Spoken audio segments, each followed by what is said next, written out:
आज हम आपको जो आरबीआई अटेंडेंट का एग्ज़ाम आने वाला है उसमें जो बैंकिंग अवेयरनेस का क्वेश्चन है उससे रिलेटेड टॉपिक के बारे में चर्चा करेंगे, जो कि बहुत बार अभी रिसेंटली आरआरबी का क्लिनिकल का एग्ज़ाम हुआ, उसमें भी इस टाइप का क्वेश्चन बहुत था। तो आज जो हम आपको डिस्कस कर रहे हैं वो बैंकिंग से रिलेटेड, मतलब बैंकिंग टर्मिनोलॉजी में जो कोड सब आता है वो कितने डिजिट का होता है, कोड का बाइफर्केशन क्या होता है, उसके बारे में हम लोग डिस्कशन करेंगे। तो सबसे पहले देखिए, सबसे पहले जब आप बैंकिंग सेक्टर में जाएंगे तो पहला तो आपका बैंक का टैगलाइन, हेडक्वार्टर नेशनलाइज बैंक हो, प्राइवेट सेक्टर बैंक हो या आपका स्मॉल फाइनेंस बैंक हो, पेमेंट बैंक हो, उसका हेडक्वार्टर टैगलाइन के बारे में जानना बहुत ज़रूरी है। सेकेंड होता है आरबीआई। आरबीआई के बारे में, आरबीआई का इस्टेब्लिशमेंट कब हुआ था, तो नेशनलाइजेशन कब हुआ, उसके गवर्नर कौन थे, पहले गवर्नर, फर्स्ट इंडियन गवर्नर कौन थे, उसका हेडक्वार्टर कब था, कब यहाँ से हेडक्वार्टर जो है मुंबई शिफ्ट हुआ। तो ये सब जानकारी आपको आरबीआई से संबंधित रखना होगा। आरबीआई में मॉनेटरी पॉलिसी कमेटी में क्या क्या होता है, तो ये होता है आरबीआई के बारे में। तो ये सब टॉपिक जो अभी RBI officer attendant plus RBI assistant का निकलने वाला है रिक्रूटमेंट, तो उसमें ये बहुत सारे इससे क्वेश्चन आते हैं। तो सबसे पहले आज हम आपको जो दिखाने जा रहे हैं वो होता है कोड के बारे में। अगर हम आपको आरबीआई के बारे में बात करें तो आरबीआई का जो इस्टेब्लिशमेंट हुआ था आरबीआई का, ये हुआ था आपका 1 जनवरी 1935 को, और इसका जो नेशनलाइजेशन हुआ था ये हुआ था 1 अप्रैल 1949 को। एसबीआई का नेशनलाइजेशन हुआ था 1935 को। जब इस्टेब्लिशमेंट हुआ था तो इसका हेडक्वार्टर था कोलकाता, और इसका हेडक्वार्टर को 1937 में परमानेंटली शिफ्ट कर दिया गया था मुंबई में। और आरबीआई के जो पहले गवर्नर थे वो थे O A. Smith, first governor O A. Smith थे आरबीआई के पहले गवर्नर। और अगर हम फर्स्ट इंडियन गवर्नर की बात करें तो सी.डी. देशमुख थे पहले आरबीआई के इंडियन गवर्नर, और सी.डी. देशमुख थे आरबीआई के थर्ड गवर्नर। जब हमारा देश आज़ाद हुआ था तो उस समय भी सी.डी. देशमुख ही थे आरबीआई के गवर्नर, और जेम्स टेलर थे second governor of the RBI. तो ये आरबीआई से रिलेटेड। उसके बाद क्या होता है इसमें कि आरबीआई से रिलेटेड और बहुत सारे क्वेश्चन इसमें आते हैं। और क्या इसमें आता है आरबीआई से रिलेटेड, तो अभी आरबीआई का वर्तमान में हेडक्वार्टर कहाँ है, तो वर्तमान में हेडक्वार्टर है आपका मुंबई में। आरबीआई का 5 सब्सिडरीज होता है।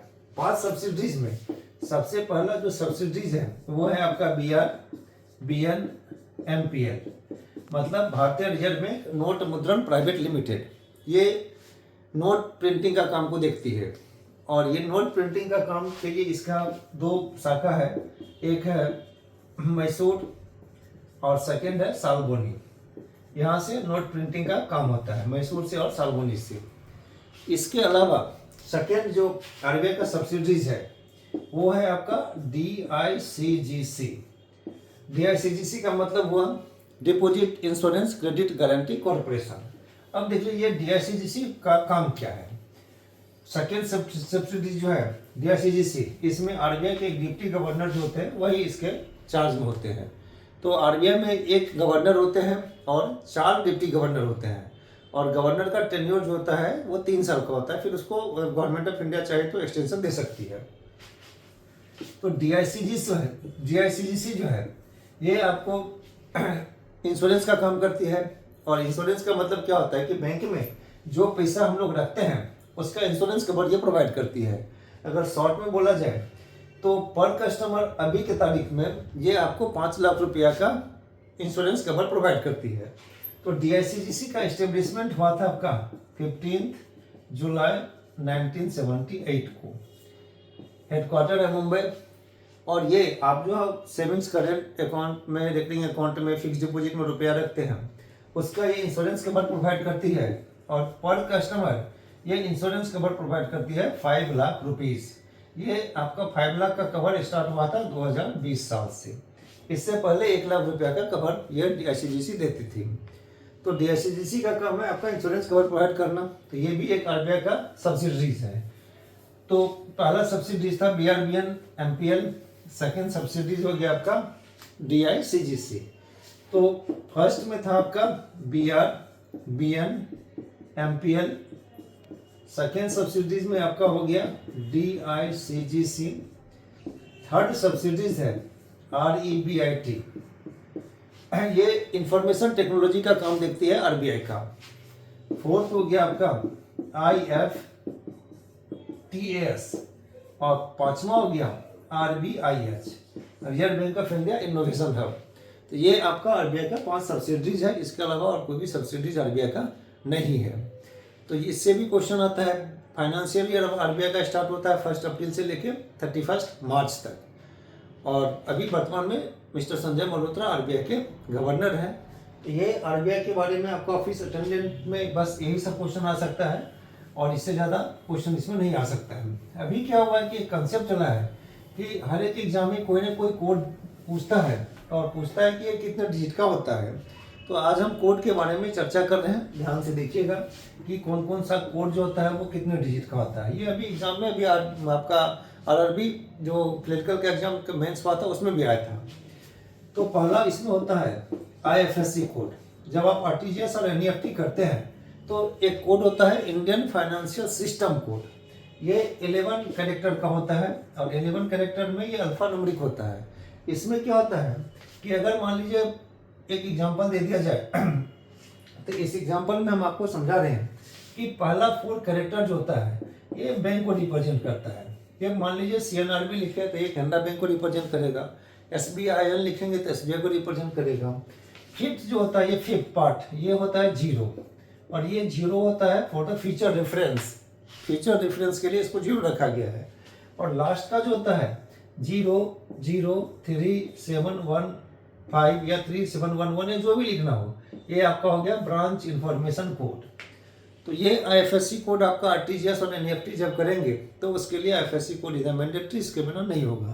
तो ये होता है आपका 11 कैरेक्टर का, जिसमें पहला कोड बैंक को रिप्रेजेंट करता है, उसके बाद 0, और उसके बाद का जो होता है 6 डिजिट वो होता है आपका ब्रांच इंफॉर्मेशन कोड, मतलब वो पर्टिकुलर ब्रांच को रिप्रेजेंट करता है।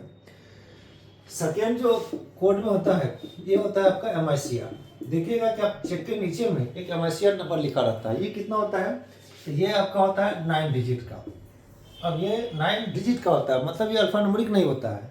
अब एक एग्जांपल दे रहे हैं हम यहाँ पे 7000025। देख लीजिए ये आपका 9 डिजिट का एक कोड हो गया।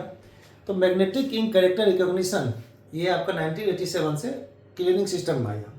तो ये पहला 3 डिजिट जो है ये रिप्रेजेंट करता है सिटी को, ये रिप्रेजेंट करता है बैंक को, और ये रिप्रेजेंट करता है ब्रांच को। तो MICR कोड हो गया आपका 9 डिजिट का। इसके बाद नेक्स्ट में अगर हम जाए तीसरा नंबर में,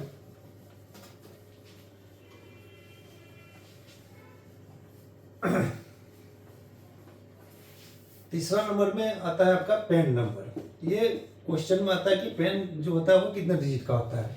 तो इसके लिए क्या होता है कि हम लोग इसको जनरली मतलब अगर पॉकेट में पेन कार्ड है तो उसे भी देख के एग्जाम में लिख सकते हैं, नहीं है तो फिर तो इसमें क्या होता है ये होता है आपका 10 डिजिट का। इसका भी कॉम्बिनेशन होता है आपका अल्फा न्यूमेरिक, ये 10 अल्फा न्यूमेरिक होता है पेन नंबर। इसके बाद एक होता है LEI का मतलब हो गया लीगल एंटिटी आइडेंटिफायर। LEI हो गया लीगल एंटिटी आइडेंटिफायर। ये होता है आपको 20 अल्फा न्यूमेरिक, आपका ये हो गया अल्फा न्यूमेरिक। ये भी होता है पेन अल्फा न्यूमेरिक, और ये भी होता है 20 कैरेक्टर का आपका अल्फा न्यूमेरिक। इसके बाद अगर हम जाए स्विफ्ट में तो स्विफ्ट जो है ये आपका society for world wide interbank financial telecommunication. इसका एस्टेब्लिशमेंट हुआ था 1973 में, और इसका हेडक्वार्टर जो है ये है आपका ला हल्पे ब्रसेल्स बेल्जियम में। ला हल्पे ब्रसेल्स बेल्जियम में इसका हेडक्वार्टर है। और अगर कोई अब्रॉड से इंडिया या इंडिया से अब्रॉड फंड ट्रांसफर करना चाहे तो उस समय वो स्विफ्ट कोड को यूज करेगा। तो स्विफ्ट कोड आपका इसका हेडक्वार्टर हो गया Brussels Belgium, established in the year 1973। और स्विफ्ट कोड जो होता है ये होता है 8 और 11 कैरेक्टर का। ये 8 और 11 अल्फा न्यूमेरिक होता है। ये 8 और 11 कैरेक्टर का अल्फा न्यूमेरिक होता है स्विफ्ट कोड, और इसका हेडक्वार्टर ब्रसेल्स बेल्जियम में है। तो आपका पेन हो गया अल्फा न्यूमेरिक 10 कैरेक्टर का, LEI हो गया लीगल एंटिटी आइडेंटिफायर 20, और स्विफ्ट हो गया आपका 8 और 11 कैरेक्टर का। ये भी हो गया आपका अल्फा न्यूमेरिक। इसके बाद नेक्स्ट कोड में हम जा रहे हैं। तो नेक्स्ट कोड में होता है आपका, नेक्स्ट में आपका आता है आधार। आधार कितने डिजिट का होता है? तो ये होता है 12 का। ये सिर्फ न्यूमेरिकल होता है, इसमें अल्फाबेट नहीं आता है। इसके बाद नेक्स्ट में आता है universal account number. Universal account number, जब आप ईपीएफओ में अकाउंट खोलते हैं उस समय एक यूनिवर्सल अकाउंट नंबर दिया जाता है और पूछा जाता है कि ये कितने कैरेक्टर का होता है। तो यूनिवर्सल अकाउंट नंबर जो होता है ये 12 डिजिट का होता है। जैसे अल्फा नंबर आपका आधार 12 डिजिट का होगा, तो ये भी 12 डिजिट का होता है, ये अल्फा न्यूमेरिक नहीं होता है। इसके बाद एक होता है प्रान, permanent retirement account number. Permanent retirement account number ये कितने डिजिट का होता है? तो ये भी होता है 12 डिजिट का, ये भी 12 डिजिट का होता है, ये अल्फा न्यूमेरिक नहीं होता है। इसके बाद एक होता है MMID, mobile money identifier. Mobile money identifier ये होता है आपको 7 डिजिट का। ये सारे डिजिट के हैं, ये अल्फा न्यूमेरिक नहीं होता है। इसके बाद नेक्स्ट में अगर हम जाएं तो एक होता है ISIN, ये होता है आपका 12 अल्फाबेट, मतलब अल्फा न्यूमेरिक। ये क्या होता है? International securities identification number. International securities identification number ये होता है आपका 12 अल्फा न्यूमेरिक का। जब आप आरटीजीएस और एनईएफटी करते हैं तो एक नंबर जनरेट होता है, ये होता है UTR नंबर, मतलब यूनिक ट्रांजैक्शन रेफरेंस। तो यूनिक ट्रांजैक्शन रेफरेंस में क्या होता है? तो ये जो होता है यूनिक ट्रांजैक्शन रेफरेंस ये होता है 20 अल्फा न्यूमेरिक का। मतलब ये आपका सिर्फ न्यूमेरिकल नहीं होता है, ये होता है अल्फा और न्यूमेरिक का। तो ये सारे अभी एग्जाम में बहुत बार आए हैं, मतलब रिपीटेडली ये एग्जाम में आ जा रहा है। तो ये आपका जो नंबर है ये आपको ध्यान में रखना होगा कि मतलब कि कौन कौन सा कितने डिजिट का होता है। तो इससे आपको एग्जाम में मतलब जस्ट एक बार रिवीजन करके जाना है कि ऐसा ऐसा कोड इसमें होता है। तो ये अभी रिसेंटली बहुत सारे एग्जाम में आ चुका है। ये नंबर को ख्याल करके रखेंगे। फिर अगले दिन हम आपको एक फिर नया टॉपिक पे वीडियो लेके आएंगे। तब तक इसको देखिए और इसको अपने फ्रेंडों के बीच में शेयर कीजिए और डेफिनेटली इसको लाइक कर दीजिएगा।